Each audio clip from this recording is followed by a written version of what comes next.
I'm Norma Winter, and today I'm going to draw and paint a water lily.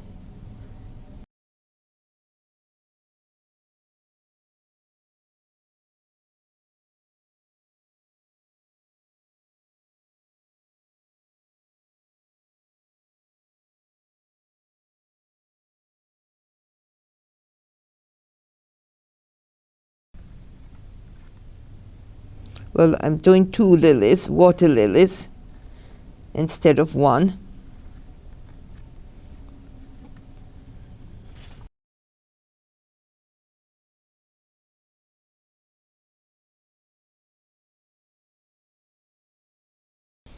Okay. So what I do now is use my kneaded eraser, and I remove some of the graphite from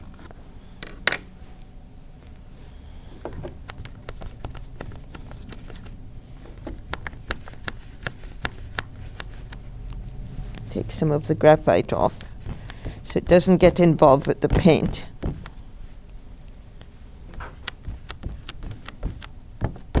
Okay. Now I'm going to start my painting, and my water lily is going to be pink.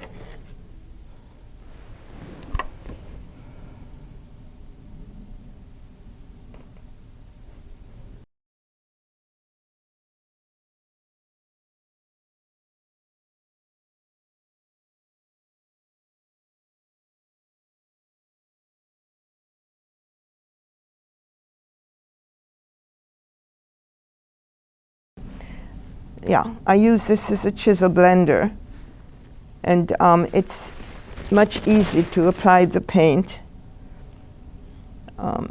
You have more control over the strokes.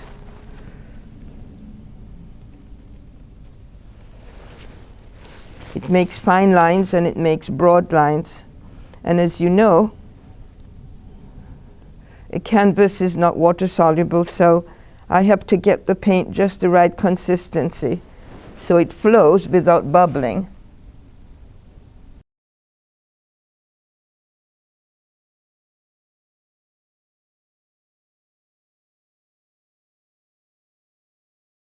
Okay, so I go through there, I come back in here, and if I see areas that I would like to remove some, then I do that now before it gets very dry.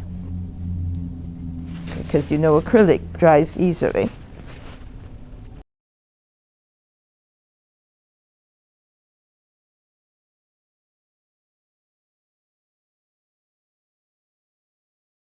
Sometimes you can use a little scrub brush. It's called a little scrub brush. And you can use it to remove some of the paint by scrubbing a little. And also you use it if you go over the line. You can scrub some of the overlap there, remove them like an eraser.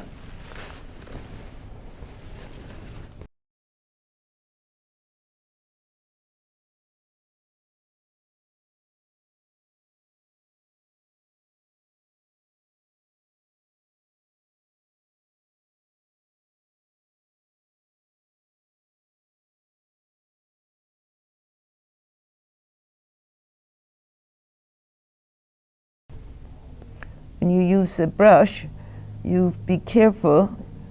Just make the stroke come down, and you make your peak there, just like this. You go back up, you come back down, and you sort of cover where you want to have cover.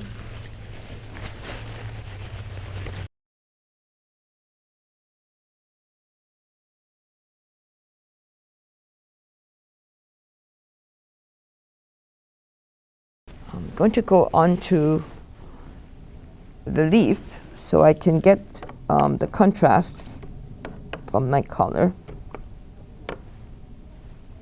Red. It's a crimson red.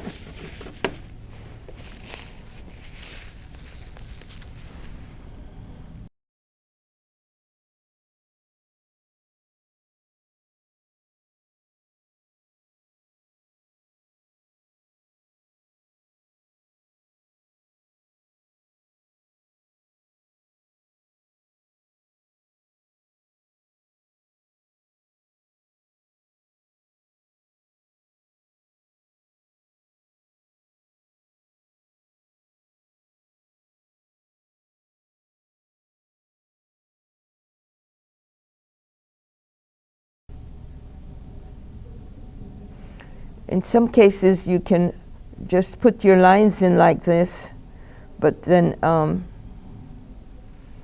just to give it an appearance that the leaves are sort of have those sections in there.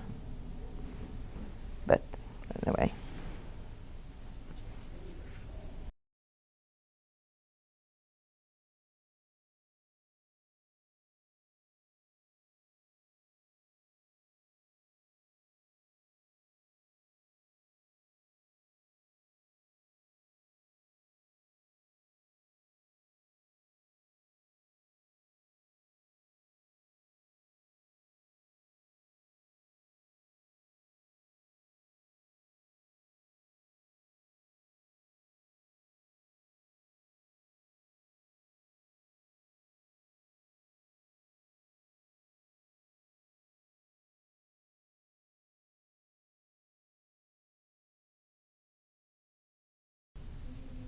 Sometimes you have to allow the paint to dry a bit before you can apply a second coating, another layer. Otherwise, you remove the first layer. And sometimes it's kind of difficult to get that back.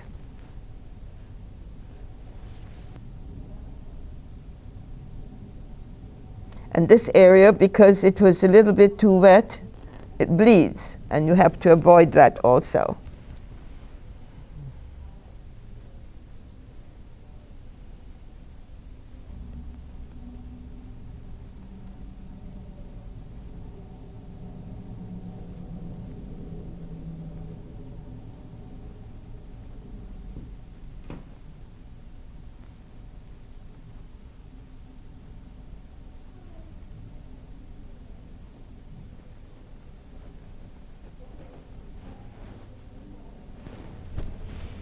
Still a little wet.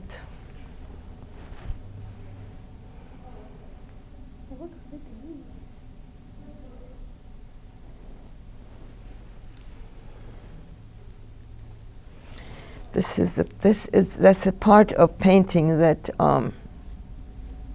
so relaxing, because you have to go at it so slowly.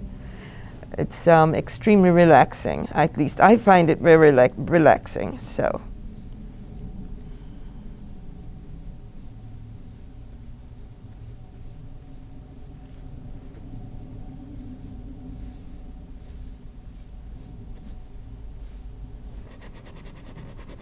And the tips of these, what I'll do is, after I scrub it a little, then I will make a pink, make it sort of, to make that contrast in there. And there's one thing about it, because the layers are so thin that you can scratch to get your highlights.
So getting those bumps in there, so that it becomes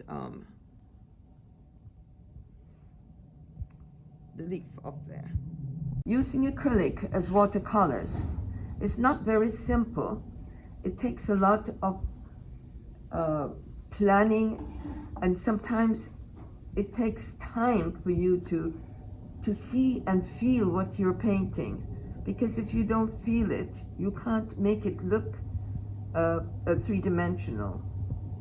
So, and on top of it, because you're going to mix the color to the right consistency, you have to make sure that it's pliable so it doesn't bleed or doesn't bubble. So you have to mix the right consistency. Every layer you put in, you can sometimes put even 6 layers to get it just the right way you want it. Canvas is not absorbent, just like paper. And so you have to be careful.